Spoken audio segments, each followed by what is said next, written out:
কারা কারা রাজি হাত তুলে তুলাম তো দেখি। নারায়ে তাকবীর। হায় আল্লাহ তাআলা এদের হাতগুলো তোমার ইবাদত করবে ওয়ালা বান্দা বান্দি হিসাবে কবুল করে নাও, বলো আমিন।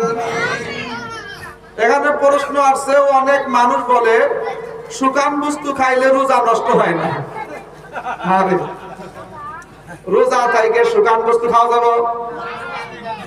কয় রোজা থেকে আপেল আঙ্গুর বেদানা লিচু ডুগরি জলপাই গুলো খাও, হাই ফাই রোজা একটা নষ্ট হবে না।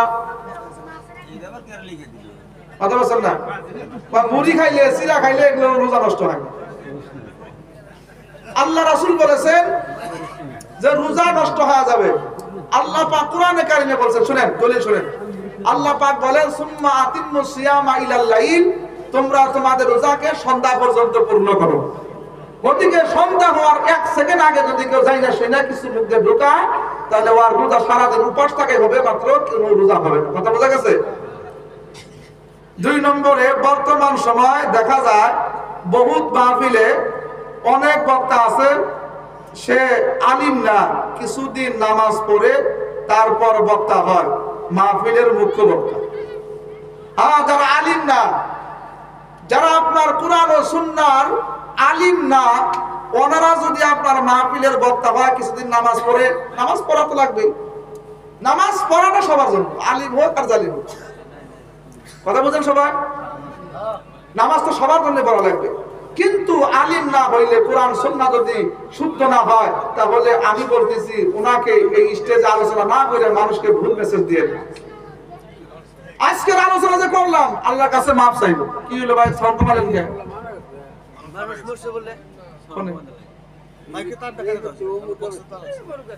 মানুষ মারা গেছে। ইন্না লিল্লাহি ওয়া ইন্না ইলাইহি রাজিউন। সকলে পড়েন ইন্না লিল্লাহি ওয়া ইন্না ইলাইহি রাজিউন। আয় আল্লাহ তাআলা, তিনাকে তুমি সমস্ত গুনাহ খাতা maaf করে জান্নাতের মেহমান বানায় নাও। ওনার দোয়া চাইছে, দোয়া আসছে, আল্লাহর কাছে দোয়া করলাম আর করব। তারপরে চার দোকানে বসলে খালি আলিমদের গালি সমালোচনা করে। যারা সমালোচনা করে ওরা যদি আসলেই আপনার খারাপ অনুযায়ী করে, নিয়ত যদি খারাপ থাকে, তাহলে আল্লাহ পাক কোরআনে বলতেছে যে ওয়া কুননা নাখুযু মাআল খাইজিন।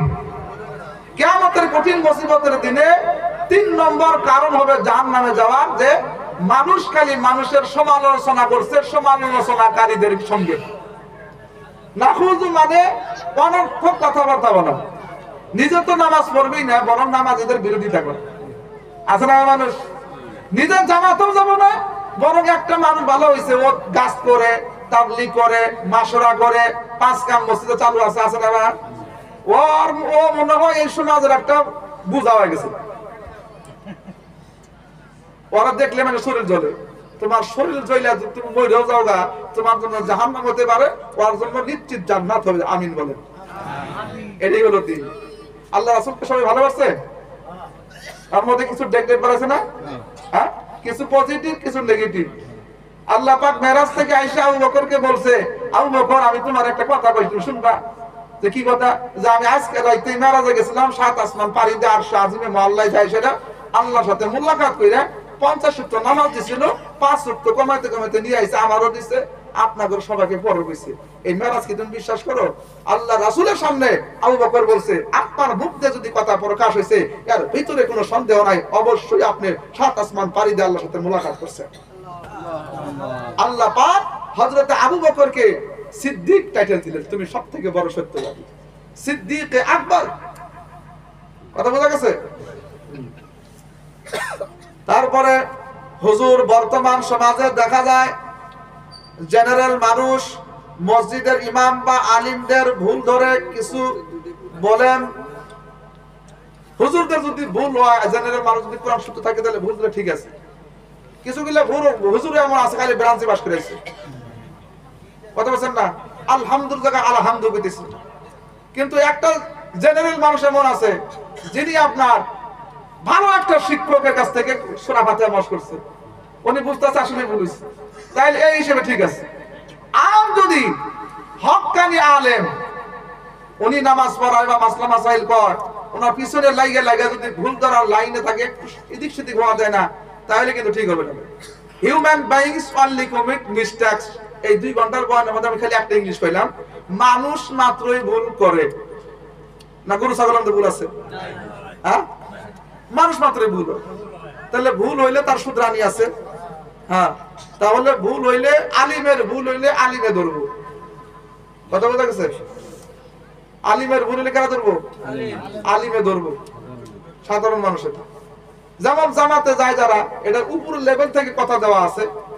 আম মানুষ যারা জামাতে আসবো, ওখানে যদি মহল্লাতে একটা জামাতি মানুষের মধ্যে যদি একটা আলিম থাকে, হ্যাঁ, উনি থাকতে আম মানুষ ওই বয়ানের জায়গা বসা নিষেধ। আলিম হইলো একটা হেজাব, আলিম হলো একটা চারা। কথা বলছেন না?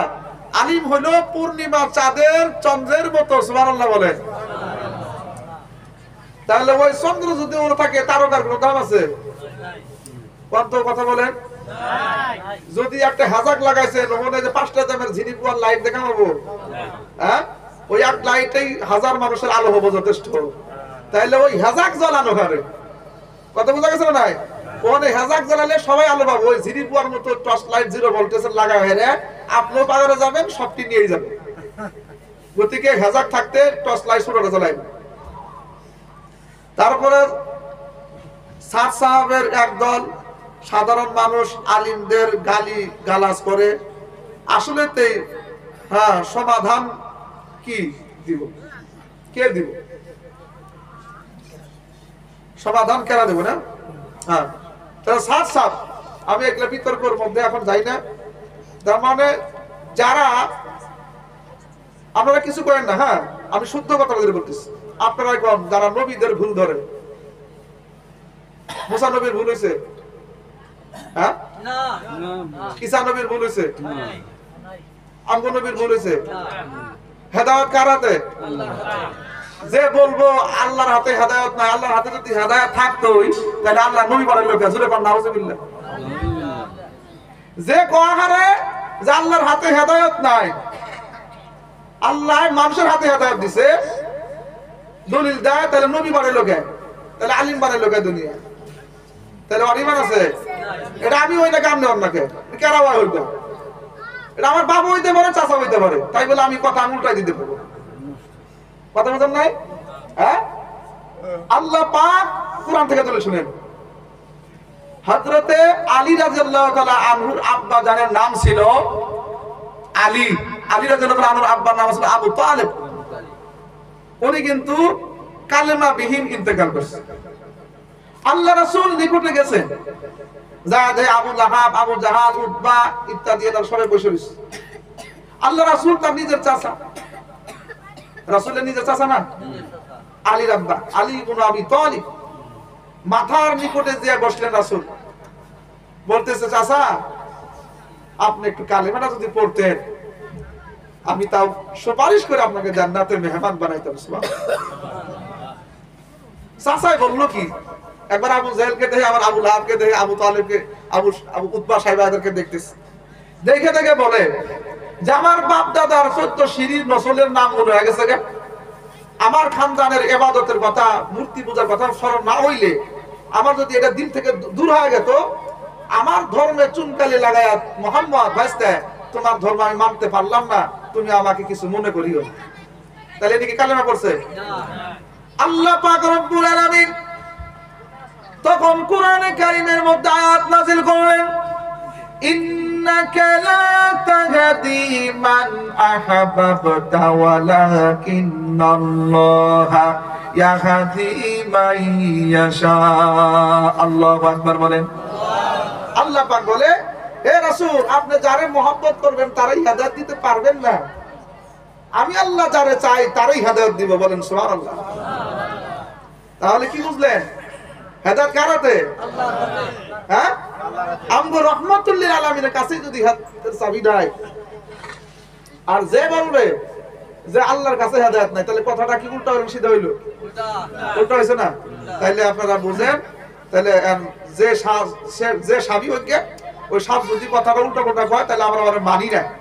আমার গুরুকে মানবো তখন, আমার আমিরকে মানবো তখন, আমার পীরকে মানবো তখন, আমার পীর আল্লাহ এবং আল্লাহ রাসূল কোরআন এবং হাদিসকে মানবে। কথা বলেন ঠিক কিনা?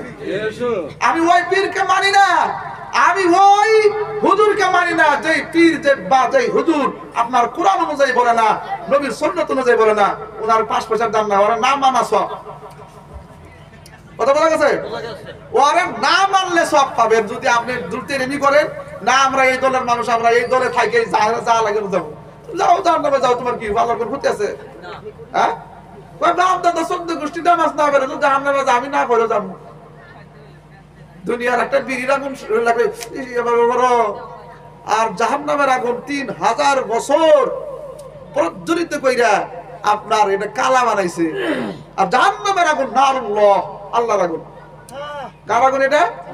নারুল্লাহিল মুকাদা আল্লাতী তাত্তালিউ আলাল আফইদা। যদি এটা কোনো মানুষের শরীরের যে কোনো সাইডে লাগে সঙ্গে সঙ্গে আপনার কলজা পর্যন্ত ভুনাও হয়ে যায়। নাউজুবিল্লাহ। আর আমরা বড় বড় গাল গপ্প করি, বাপ দাদা যদি এইগুলো কইরা আপনার কইরা জাহান্নামে যায়, নারী পুরুষ একসাথে জিকির করে জাহান্নামে যায়, আমরা জান্নাতে যাইতে চাই। জান্নাত কি মামুর বাড়ি নাকি? তুমি না করলেই যাবা জাহান্নামে, আর স্বীকার করলে জান্নাত পেয়ে যাবে। আমল করা লাগবে। 1 নম্বরে নেক আমল। আল্লাহ পাক বলে যারা আমার সাথে আখিরাতে কিয়ামতে মুলাকাত করতে চাও, সূরা কাহফের 110 নম্বর আয়াতের শেষের অংশে আল্লাহ পাক বলতেছে, হ্যাঁ দোয়া করতেছে, ফামান কানা ইয়ারজু লিকা রাব্বিহি ফালইআমাল আমালান সালিহান ওয়া লা ইউশরিক বিইবাদাতি রাব্বিহি আহাদা। আল্লাহ পাক বলে যে বা যারা আমার সাথে আখিরাতে মুলাকাত করতে চাও তোমরা তাহলে নেক আমল করো। কি করবা? ভাইরা শুনেন, মা চাচারা সকলে শুনে রাখেন, যুবকেরা সবাই শোনো, আজ থেকে নেক আমল বলতে ছাড়বো না। সকলে ঠিক রাজি আছেন? গুনাহ বলতে করব না, ঠিক আছে তো? কিন্তু এই নেক আমল করবার গেলে আবার 2টা শর্ত আছে।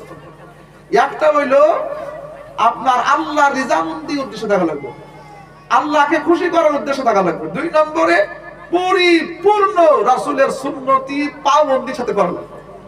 রাসূলের সুন্নতের পাবন্দির সাথে নেক আমল করবে। খালি নেক আমল করলেই যে কবুল আপনি গাছে উঠে গেছেন গা, এটা অসম্ভব। তাইলে যে কোনো মানুষের যে আমল দিব এটা আমরা ভালো মানুষের কাছে সমালোচনা করে শুনে হেরে আমরা তারপর আমল করব। কথা ঠিক আছে? হ্যাঁ। 3 নম্বরে আপনার আল্লাহ ছাড়া অন্য কারো ইবাদত করা যাবে না। যদি এই শর্ত মানেন তাহলে আখিরাতে আল্লাহর সাথে মুলাকাত হয়ে যাবে। আল্লাহ পাক আমাদের সকলকেই আল্লাহর সাথে আখিরাতে মুলাকাত করার তৌফিক দান করুক। সকলেই বলছে আমিন। আমি আর কথা বাড়াই না, আমার জন্য দোয়া রাখেন। আমি আপনাদের